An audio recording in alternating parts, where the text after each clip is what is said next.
young thing. What did you say your name was? So it's kind of like that, you know? Yay! And Didn't she have pet chimps and all kinds of a menagerie there? she didn't bring the chimps out, no. And there were no other men there either, no muscle guys or anything. They had those at SC when I saw her act in SC, at the University of Southern California. But then she had lots of muscle guys and things. But this was May, and I thought, oh, so she's really going to be like that all the time, 24/7. So, but it was, you know, then the other thing that got to me a little bit is May never worked before 5 p.m. It must have taken a long time to achieve. Must take a long time. I can relate. I can definitely relate. But she also never really moved by herself.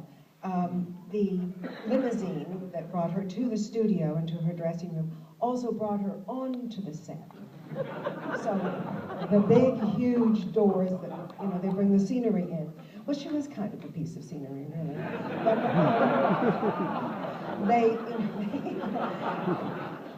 But this, you know, huge car would wheel in, and then she would get out of it, and she would come and sit in her chair.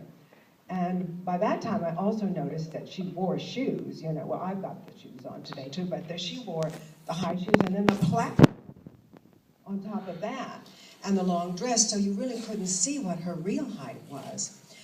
At one Probably point, the same as mine. Like Pixie, my height. Maybe so. But when I went over to say hello to her,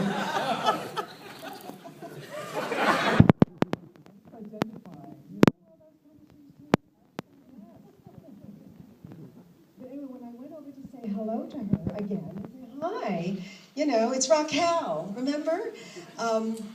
She sort of extended her hand to me, and I went to kiss the ring. And with that, one false fingernail, painted silver, fell to the floor. And I looked at the hand, and I thought, oh, I'm getting a vibe. I think she's a man. I swear to you. And then I looked at the face, and there was something about, well, you know, when you get older, yeah, you can get a little different looking. And I don't mean to, You don't mean it in a mean way. I don't mean it. There's I nothing don't wrong with being truly. a man, is there? I mean, No, nothing at all. I mean that is one of the persistent rumors about me. I think, right? That you're a man? No, yes. and about me too.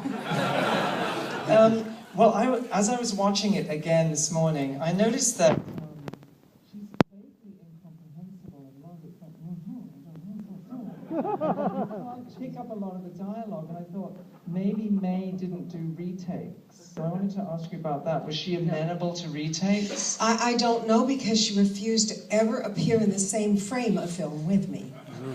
There were no two shots. There was absolutely no two shots. I did read a quote So I don't know online. what she did while she was, because then she left after she did her things, and I had an off-camera, you know, person read me my lines, and then I would pretend that she was there.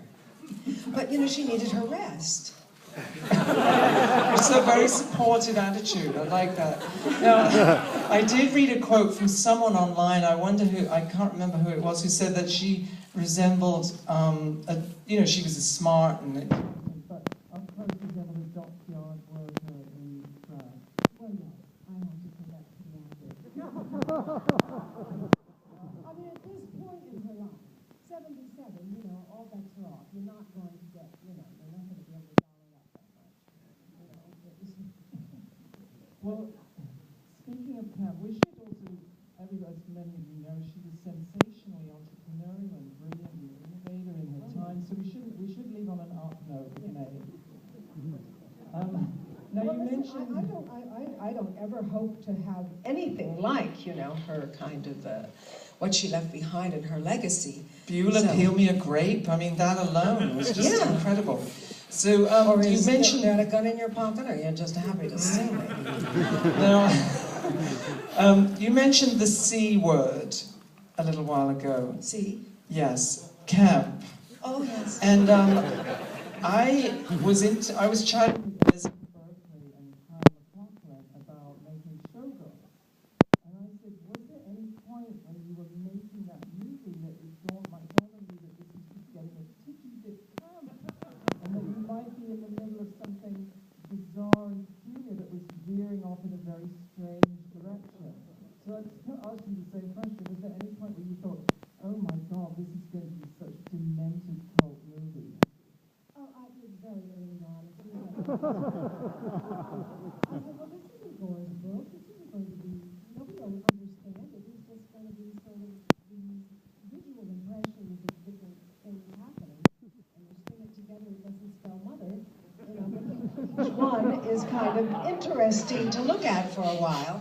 And yes, I thought, oh, and this is going to, so it has to be camp, and of course it was. I mean, the whole book was camp. I mean, it wasn't a big surprise. So, Gore wrote a book, and it was very camp. I mean, I don't know if any of you have read Gore's book, but it's a wonderful book, and it is very camp. And it's brilliant, and he was very unhappy. You know, he wanted to take his name off the movie. I don't think, is his name on the movies? I think they might have paid him for it, so I don't know he could get it off. I wanted to ask you about that. What was it about the movie that irked him? Well, that it was no relationship to the book.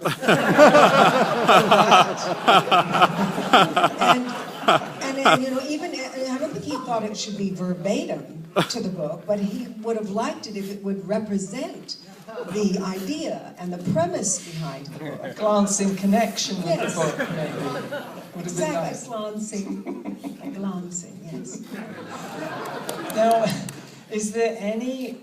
What's the moment in the movie where you think, oh my God, was just so great? Like an exuberant moment in the movie, Myra Breckinridge. Well, I don't know about that one.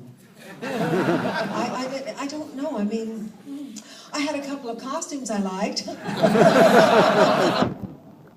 love the writing piece where I would come into the office with, I think it's Buckler at one point, and I did like the writing piece. That was fun. I can't remember what I was doing. Well, anyway, you'll enjoy those dresses. They were all sort of evoke different kinds of looks that we all saw in the golden age of filmmaking on these wonderful and, sort of eternal goddesses of the movies. Was Gore Vidal a regular on the set? Oh, no, not at all. Well, they hired Michael Sarn, whose claim to fame, God bless him, because he's really a very sweet guy, as only the British can be. He had a one-hit. He was one-hit wonder. Yes, Joanna. Come Outside. Oh, and Joanna. It was yes. Joanna. And Joanna, again, was a kind of a visual sort of, montage-y kind of a thing, and that's what he did with the movie. He just made one great big montage from one thing to the other, and the fact that it had dialogue was, secondary. I do like Michael. I mean, really, he was a fun, sweet guy, but I did resent very much that he used to carry around this little box. It was a rectangular box about this big and that skinny, so you kind of can understand what might have been in it. And he used to say, "I've got this little box for you, Raquel." And I said, "I'm not strapping on anything, Michael." Okay? Get that right out of your mind.